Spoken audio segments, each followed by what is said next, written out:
Hi there. In a world where nothing is certain, that means anything is possible, right?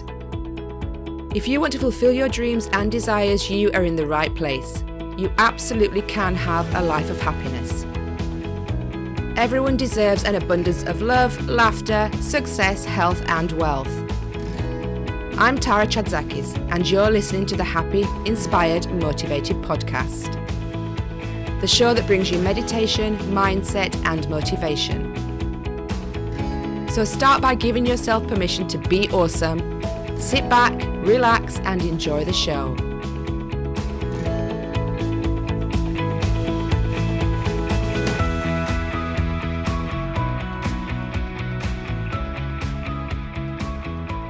Hi, and welcome to this episode of Happy, Inspired, Motivated. Today I am joined by John, who is the corporate action hero. Now, John has had a crazy past. You'll find out during the interview, there was a bit of a plot twist there, and I was like, oh my goodness. I was quite shocked. I didn't realize this about this guy, so that was really amazing. But he's been a stuntman, a fight director. He's been a comedian, or is a comedian, and the guy is really quite funny. And he's also a corporate speaker. So he helps people awaken their inner power when he's on stage. And he is a really phenomenal guy to speak to. So I had a fantastic time with this interview. He also has a podcast called Inner Action Hero that you can find on iTunes. And he also will give a link during the show, which you'll also find in the show notes, for a free gift for you to take away to unleash and awaken your inner power too. So without further ado, I'd love to introduce John to you. So hi, John, and welcome to Happy, Inspired, Motivated. How are you doing today? I am doing great. I'm very excited because I truly live a life that's happy, inspired, and motivated. So I'm kind of excited to share how I do that with your group. Perfect. And that's why you're on my show. Where else would you be? There you go. There you go. Well, you create a great space to do that. And I'm really excited to share today. Thank you. So John, tell us, you've got quite a varied background. So let's delve into that a little bit. So what is it that you actually do right now? What's your main profession now? Right now, the only thing I do is I am known as the corporate action hero. I'm a keynote speaker, and I go in and I awaken the inner action heroes of my audience, and I basically put them on a path to finding their own inner power and moving forward and creating successful outcomes. That sounds really interesting. Tell me a little bit more about that. I like the awakening the inner power. That's so really cool. How do you do that? Well, it's a great question. The awakening your inner power, for me, comes from my background, but I'll just kind of delve into that when we get to that point. But what I have to do is I have to show them their value, and I have to show them their purpose. And I also have to show them that whatever happened in their past is actually just the past, and you can move past whatever victim thing happened back there. You can set that aside and move forward. And one of the things that when I do my main corporate action hero speech, to give you an example of how it all culminates, what I basically teach in my main speech is my 5F system of achievement. But the last thing I do in my main speech is I walk out in the audience and I find the most timid person I can find, and I bring that person up in front of the audience. I bet they love that. oh yeah, no, it's the greatest thing ever for them, right? So I find the most timid person and I put them in front of an audience that's sometimes thousands of people, and sometimes it's a huge audience.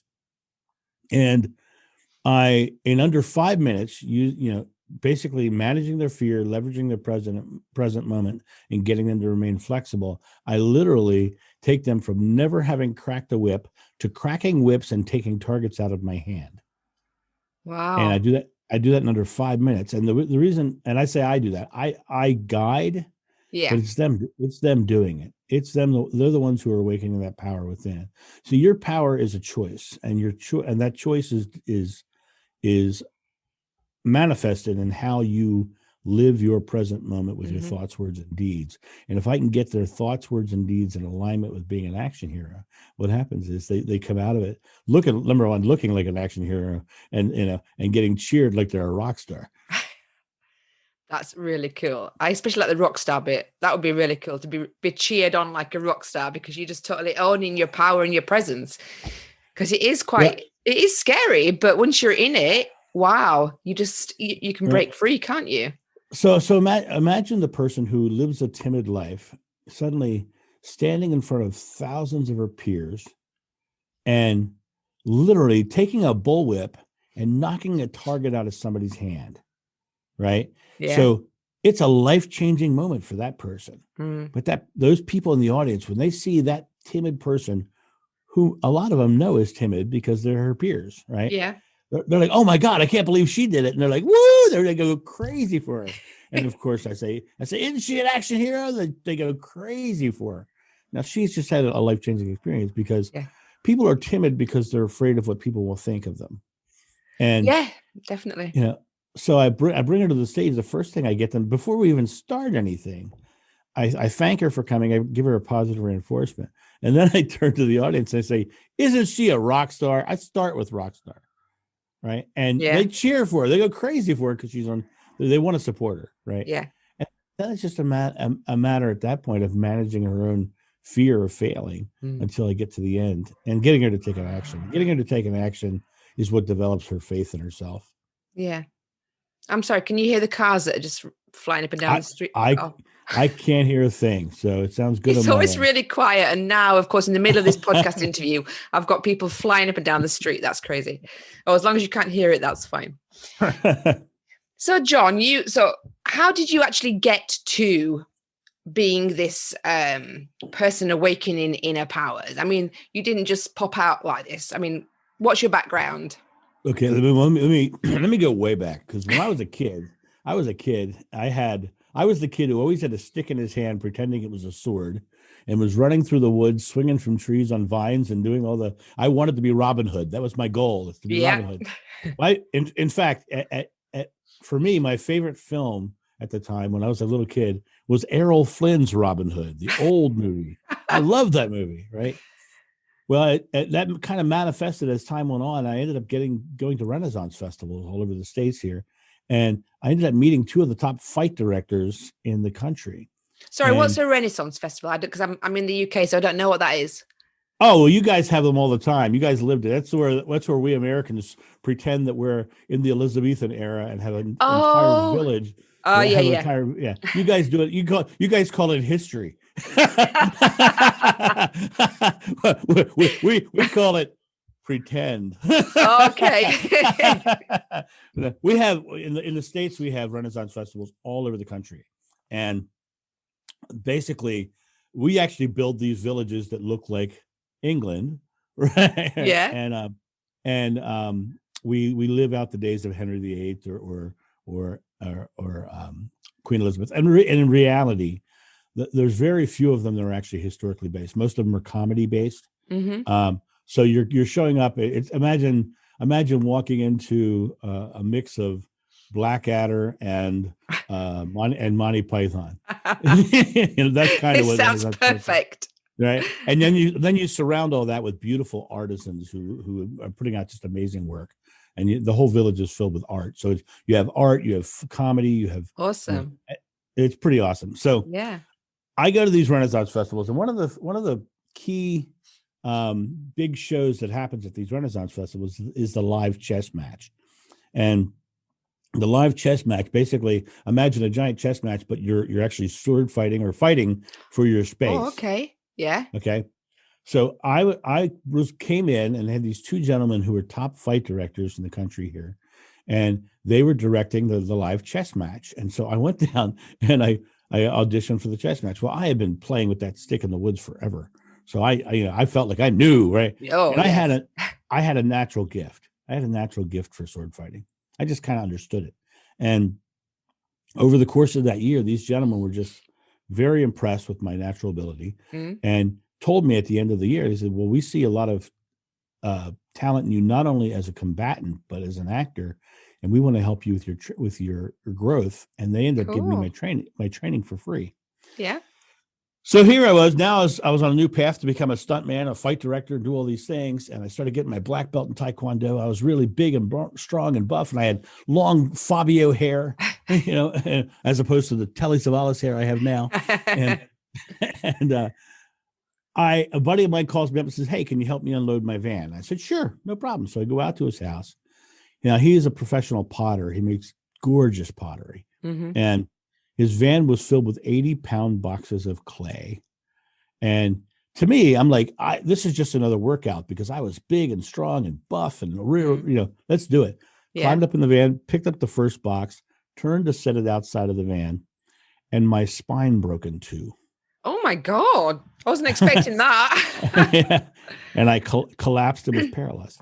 Oh my goodness. And they picked me up with an ambulance. They took me to the hospital, and the doctor said to me, "Mr. Davis, you have a condition known as spina bifida occulta."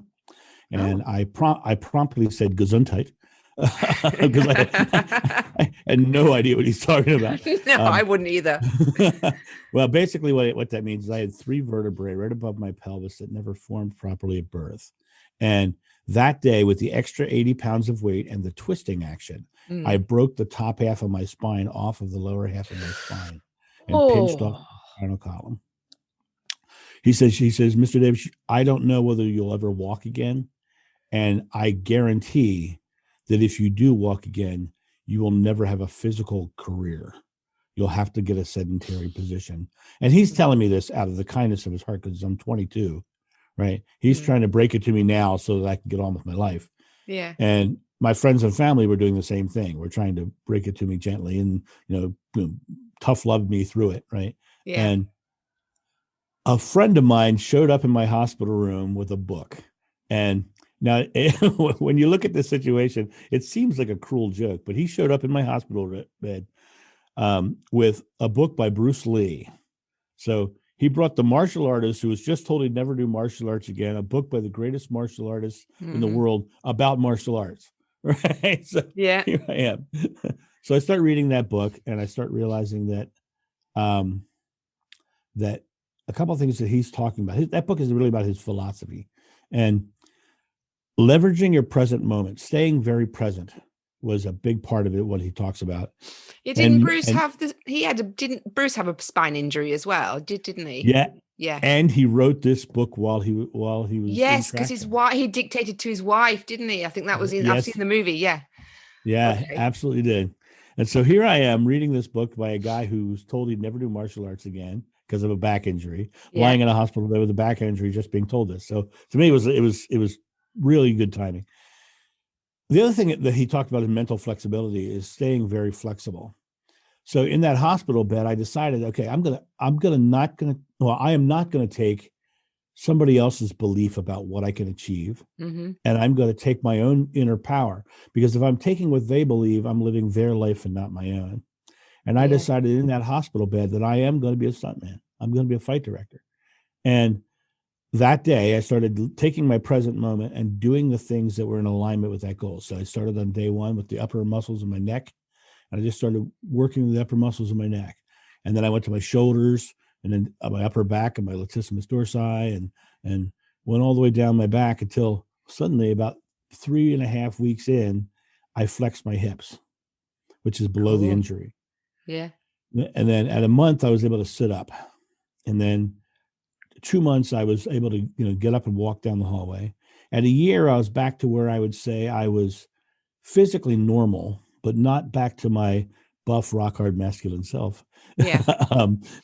And at a year and 6 months, I was back to my rock hard, masculine self. And I gave myself a gift. I climbed up on top of a 3-story tower, and I jumped off into a fall pad.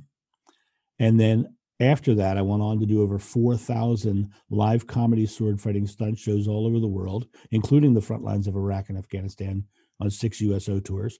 I worked in films. I worked with movie stars. I've climbed Machu Picchu and Mount Sinai. I've swam through the blue lagoons of Iceland. I have been to 30 countries around the world and had nothing but an adventurous action hero life ever since.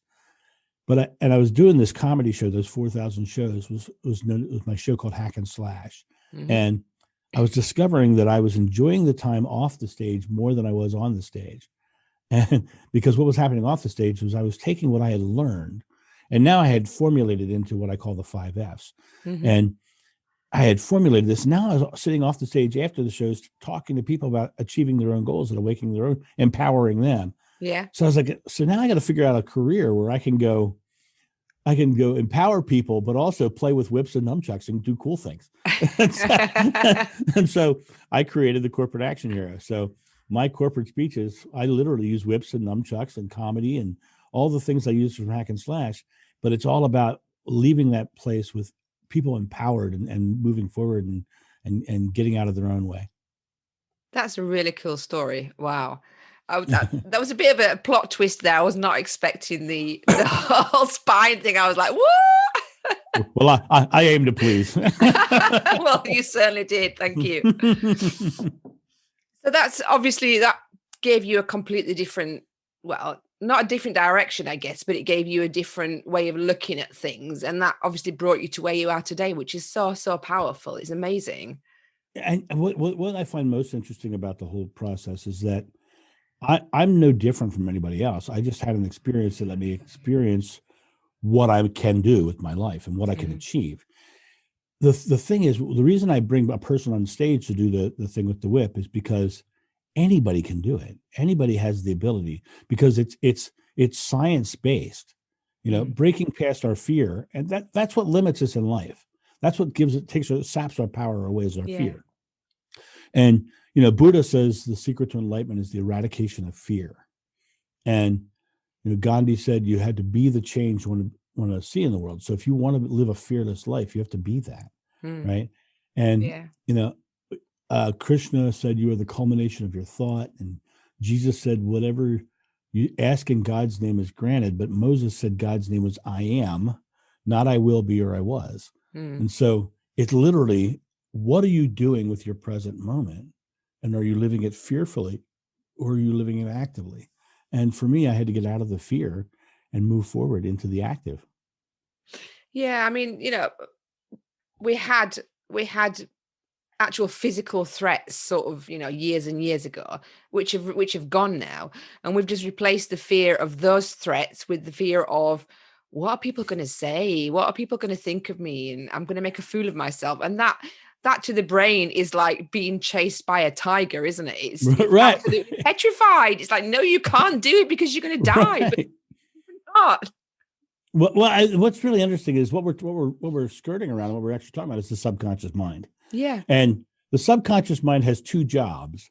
And the first job is to store memories of present moments so that you create a subconscious belief. The second thing, and this is the interesting thing about the subconscious mind to me, the second thing is the subconscious mind shows you what you focus on, what you're focused on. Oh, definitely. Yeah. So for me, I like Jeeps. I have owned several of them. When I drive down the road, I see every Jeep that's out there, because in my conscious mind, I love Jeeps. So I see Jeeps, right? Yep. And so if you're focused negatively, your subconscious mind is showing you negative, which is creating a new present negative moment, which is getting stacked in that subconscious belief. So it's just this insidious treadwheel of just the same negativity. Yeah. The only way you change this is by changing the present moment. In Christianity, they would call it being born again. It literally means just to start doing something different. Yeah.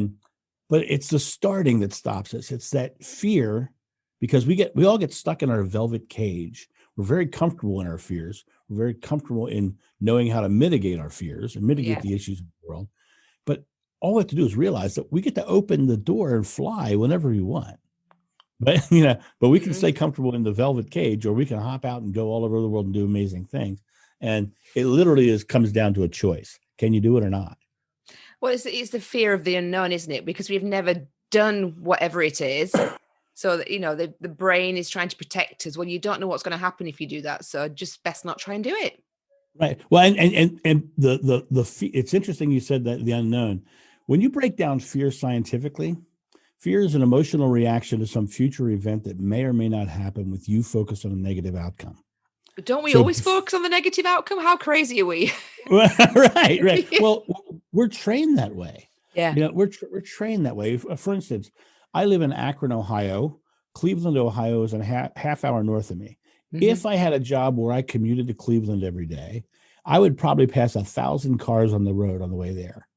Yeah. And every day I might see an accident off to the side of the road. But tonight on the news, the accident's going to be there. What should be the number one headline is that 99% of the cars, 999 of them, made it to work with no problem. That's a miracle. Our world is 99.9% predominantly positive. And we are trained to look at the negative. And, you have to train yourself to look at the positive. Well, it's 99.9% positive, but we get fed 99.9% negative. That's all we get. That's all we get fed, isn't it? There's never any good news stories on the news or in the newspaper. It's just always doom and gloom. It's like they're trying to keep us stuck in fear all the time. Right. And and fear is a powerful motivator, and fear is a great way of keeping people in check. I remember after 9/11 happened here in the States, for several years, you'd go to an airport and there's a sign that was on the wall, and it was permanently mounted. It wasn't a changeable sign. It said, "The threat level has been raised to orange." Well, the fact that it's been raised means that sign should be changeable, right? Right? Yeah. Right. So in other words, it's just a sign telling you to stay afraid. Mm-hmm. And so I looked at that and I was like, that's really an interesting concept, is that they're asking us to stay afraid. And I'm not into conspiracy theories, just not my thing. But the idea is the fear itself. There's an interesting way to break past fear, and most people want to make it as if they're stuck. Well, the reason they think they're stuck is because they define themselves as in fear, and when you're inside of something, you can't control it, right? No. What they need to do is start with assessment. Are they fearful or not? And if they can say, "Oh, it's just fear," now they're outside of it and they can compartmentalize it. Now, here's an interesting thing. Do you have a National Geographic shows or those safari shows in the UK? Yeah, we do. Yeah. Okay. So, you know how that show always has that doomed gazelle? That's what I was thinking of when you said the word. I was thinking of that. Right. They all have the doomed. Yeah, they all have the doomed gazelle, right? Yes. Right. Well, what happened? They had doomed gazelles out there eating grass in the field. It's and then suddenly the lion hits the field. The first thing the gazelle does is go gasp for air. Gasp for air, right? Okay.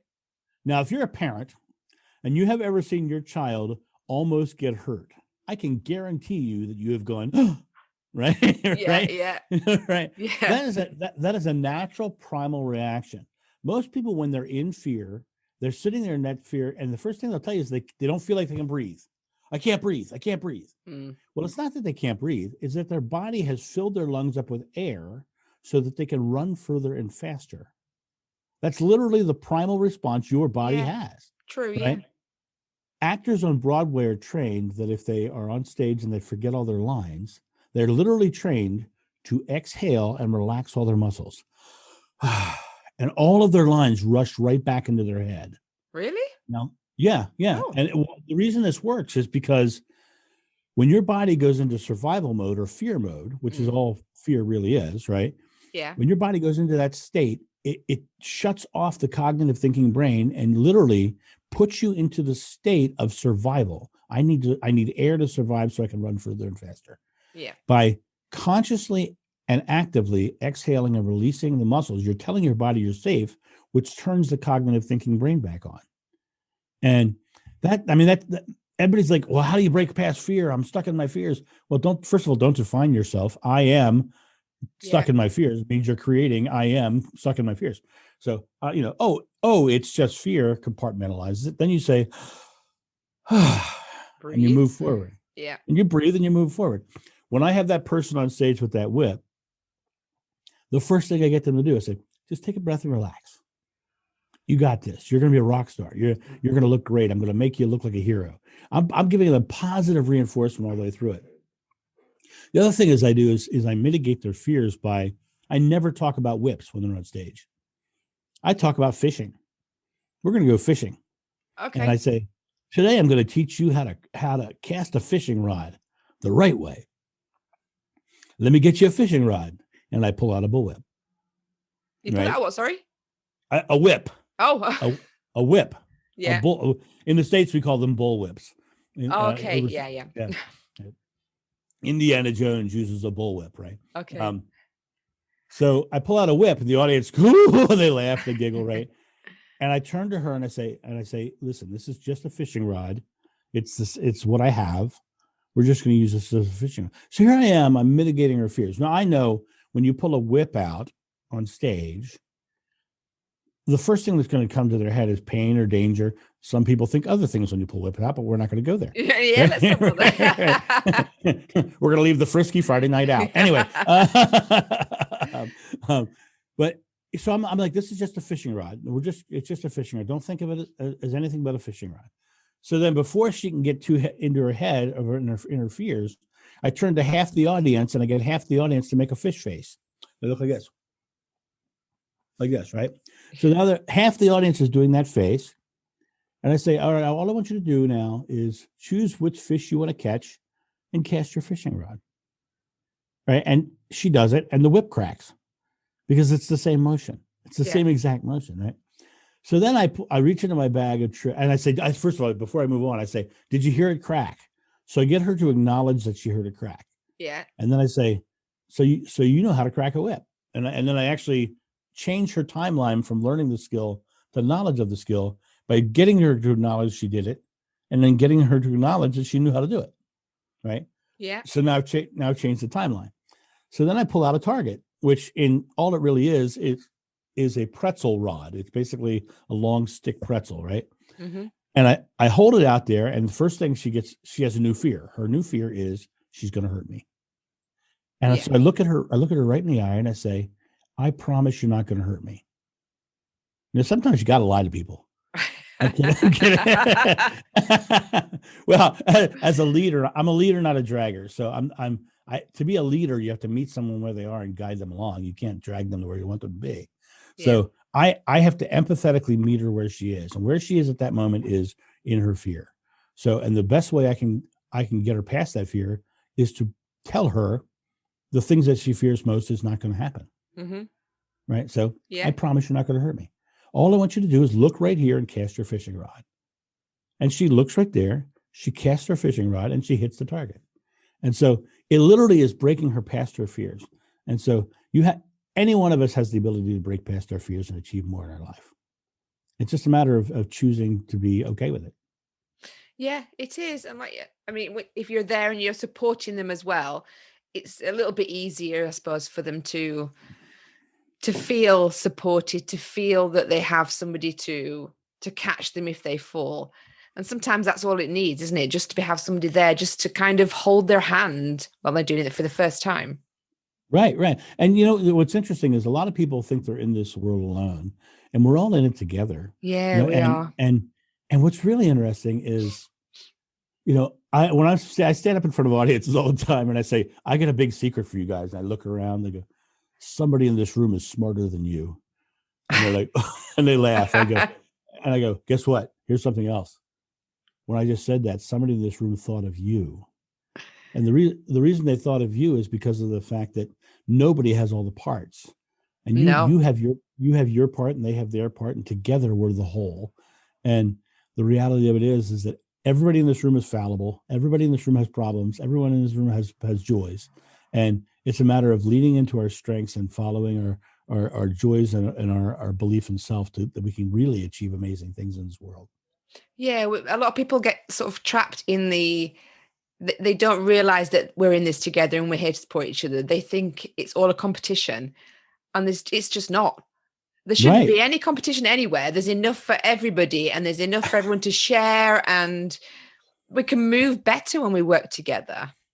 Right. And what's really interesting is if you don't believe that we're in an equal world, then that's you judging.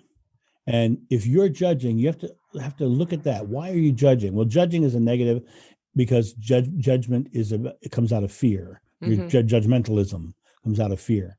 Yeah. And that means a lot of times people will judge others to make themselves feel powerful.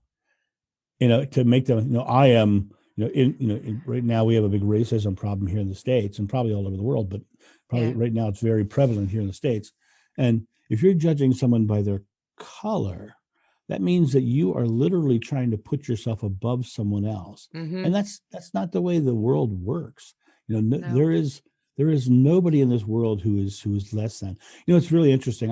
I traveled with the USO. I traveled all through the Middle East, and I've met so many amazingly loving and caring Muslim people. But I can't tell you the amount of people in the States who are just like, Muslims are bad. They're all terrorists. I'm like, well, the interesting thing about that statement is that the word Islam means peace, and the word Muslim means follower of peace.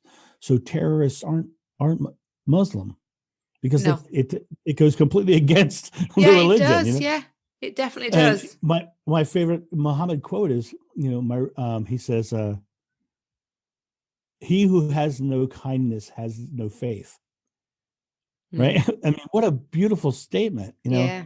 And the Dalai Lama says, my religion is simple, my religion is kindness. So you can't judge them for positive beliefs, but they're judging them for the actions of negative people. Well, then I said, if that's the case, if you want to judge on negative actions, Yeah. let's talk about the Spanish Inquisition. Let's talk about the Crusades. Let's talk about Adolf Hitler. Let's talk about all these Christians, right? Because they also were bad. Now, Yeah. do we condemn all Christianity?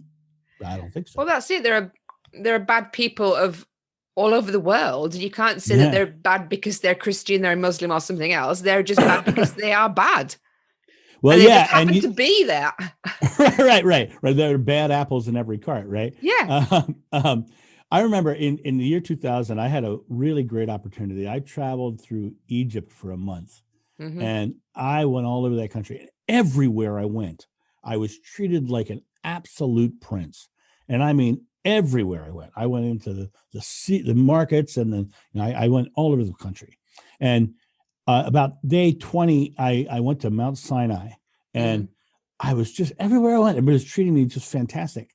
And when you go to Mount Sinai, you start climbing the mountain at 1:00 in the morning. And the reason you start at 1:00 in the morning is because you reach the top at sunrise. And so you're on top of Mount Sinai, and you're watching Beautiful. the sunrise. It's amazing, right? Yeah. So you start climbing at 1:00. At 2:30 in the morning, I'm climbing in the darkness on the side of Mount Sinai, and I hear, John. Now, first of all, let me just say, if you're on the side of Mount Sinai in the darkness and you're hearing your name called, that's a little trippy. I imagine it is, yeah. Right. But it wasn't God. It was it was the manager of the hotel running up the mountain to give me his coat because he thought I was going to be cold at the top. So this is how I was treated, right? Oh, bless him. So the next day I come down from the mountain and I go to St. Catherine's Monastery right at the base, and I'm walking through, and this guy, I hear this voice, "Hey, are you American?" I turn around, I look at this guy, I say, "Yeah, I'm American." He says, have you been having problems since you've been here? And I said, "No, everyone's treating me like a prince. It's been wonderful." He says, "Everybody just wants to fight me." And 5 minutes later, I wanted to kick the guy's butt. Right? That's what he was focusing on. He was focusing on aggression. Yeah. Right. And the interesting thing is, we were both Americans. We both had entirely different experiences. It wasn't about being American. It wasn't about being white guys. It was about being the love that we wanted to see in the world, being that expression of self. And by putting that out into the world, you're now creating a world around you. I like to think of myself as a boat going through the world, and I want to leave a positive wake behind me. Yeah, that's beautiful. Yeah. That's exactly true, isn't it? Whatever you give out into the world is what you get back. If you go out and you're all like angry and aggressive and distrust people and all this kind of stuff, then you're going to get that back. That's the reality that you're going to see back. Right. That's where the words, whatever you sow, you reap, come from. Whatever you're putting out, you're creating. And I cannot tell you how well I was treated there. And I had deep conversations about very tough topics. I sat down at a we made friends with the guys who rented camels and horses at the Giza Plateau. And we ended up hanging out at the stables with them, just normal conversation. And we got into the deep conversation about the Middle East and Israel. And all, we got into very deep conversations about it. And they didn't understand why Americans supported Israel. And, and I said, the reality of it is that 90% of Americans don't know what's going on over here, don't understand why. Most of them are No. just worried about what they're getting from Amazon, you know, Oh, yeah, that's true. It's the same in every and country, though, isn't it? right, it really Yeah. is. I said, so it's a small number. I said, but you guys who over here, you live it every day and you live the tensions of it every day. So Mm. it's very forefront in your mind, but in our mind, I'm just worried about what I'm going to get on Amazon, Yeah. and it's the small people, it's the small numbers of people who are really creating the issues. And the larger number of people really need to start getting very conscious of what they're creating into the world. Which is, a lot of people just blindly believe what they're told, don't they? They just Yeah, follow, oh, these people are bad, so they go, okay, yeah, these people are bad, and they don't question it or look to find the good in other people because the power that be has told them that they're bad, so they believe them. right. And what's interesting, the power that be, that's a great statement, because the power that be, who gave them the power? Right. The Yeah, people gave exactly. them the Yeah, power, right? yeah. And the reality of it is that we get to take the power back whenever we want the power back. It's funny, when I first started speaking, and I went from being a comedy sword fighting comedian who was wearing tights, living in the woods, doing crazy things, right? Robin Hood. Right, Robin Hood, right? And then I started doing corporate speeches, and I realized very quickly that I had a fear, and the fear was that they're not going to accept me because that I was that guy who was wearing tights and living in the woods. How Yeah. are they going to take me seriously? Well, the first thing I had to do, I had to realize that I had to stop wearing the tights. But Damn. after the third speech, the corporate people just didn't like it anymore. I'm sure they didn't. Were they green tights as well? But what was really interesting was I tried to mold myself into their beliefs. I tried to Mm, become the leadership speaker, yeah. or the team building speaker. Mm, And when I stopped doing that, and I remarketed myself as the corporate action hero, the motivational speaker with a whip, you know, that changed everything. I suddenly got work, because I was authentically myself. yeah. And now when they, in the speaking industry, there's two types of speakers. There's what we call topic speakers and rock star speakers. Mm. And the difference between the two is that one of them makes money. Right? Yeah. Because when someone's looking for a leadership speaker, they search leadership speaker, and they have a plethora of people who speak about leadership.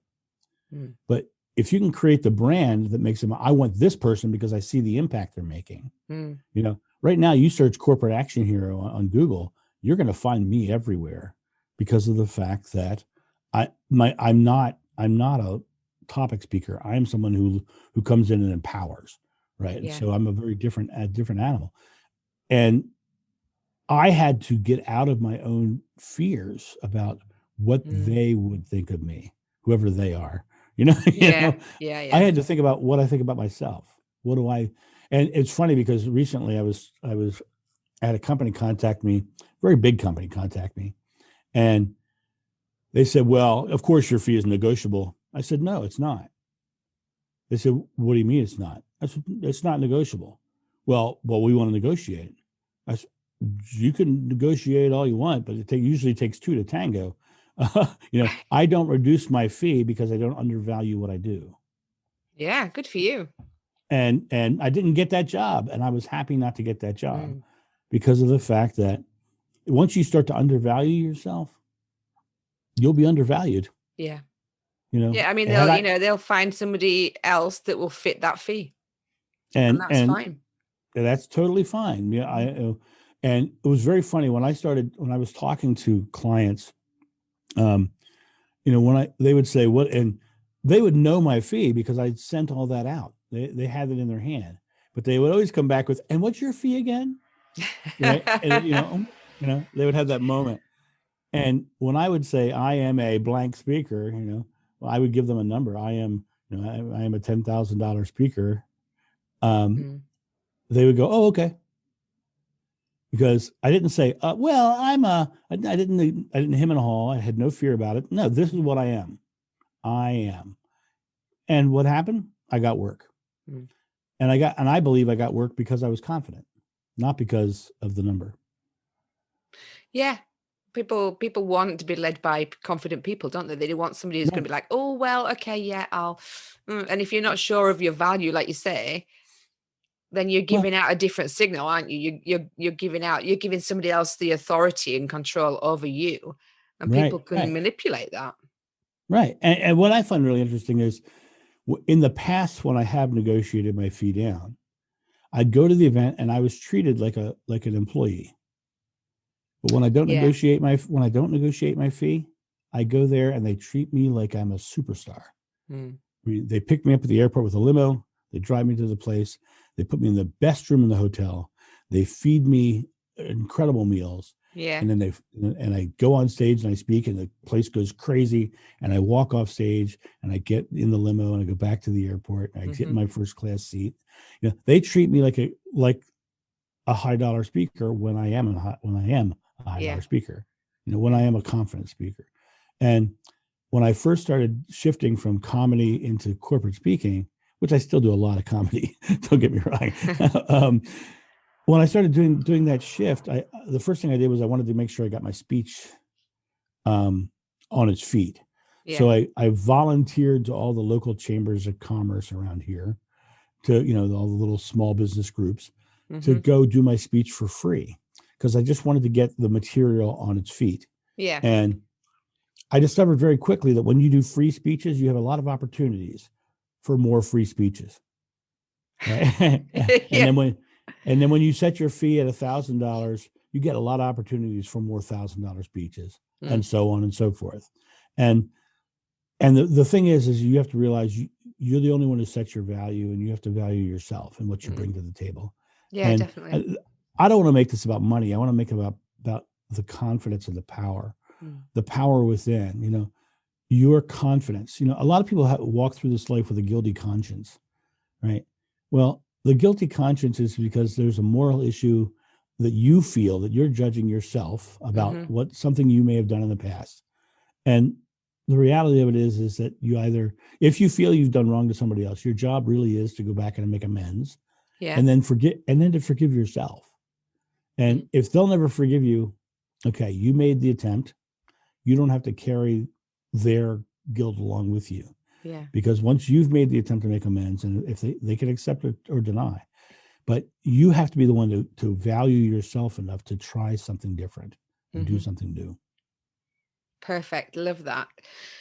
So, John, how can my audience get in touch with you? How can they find you on the web?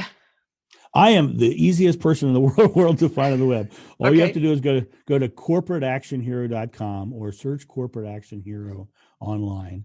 But before I go, I want to make sure I tell your audience, I want to give your audience a gift today. And when I say gift, I mean gift. Perfect. It's the 5F workbook that I use when I go out and I talk to clients. And this will help them go through their own process of awakening their inner action hero. And gift means I get nothing for it. And that's exactly right. This is going to be a link you go to and you download the book. I'm not even going to take your email address. Today's about bringing value, not taking. So the link is corporateactionhero.com/gift. Now, if you go to my website, you're not going to find it because this is only for podcast audiences. So you have to add the /gift on the end to get it. Okay. But on that page, you'll also find LinkedIn, Twitter, Facebook. All the links are there. And you also find out that I do a daily vlog. Every day I put out a small piece of motivation, and you can find it there. And if you're not into going to people's websites to do that, you can also find it on YouTube. Perfect. Great. I should make sure I put those links in the show notes and people can find you. Thank you so much. I really appreciate that. Oh, you're quite welcome. I'm so glad to be here. You have a fun spirit about you, and I really enjoyed being here today. Thank you. I enjoyed interviewing you too. So I hope you have an amazing day. You're behind me in hours, so your day's just sort of getting going, isn't it? Yeah. Yeah, it is. Yeah. Hope you have a great day, and thank you so much for joining me. Thank you. Have a great day. Bye. Thank you for listening to the Happy, Inspired, Motivated podcast. I'll be back next week bringing more meditation, mindset, and motivation for your happy and successful life. To find out more about our community, go to tarachatzakis.com/happy, inspired, motivated.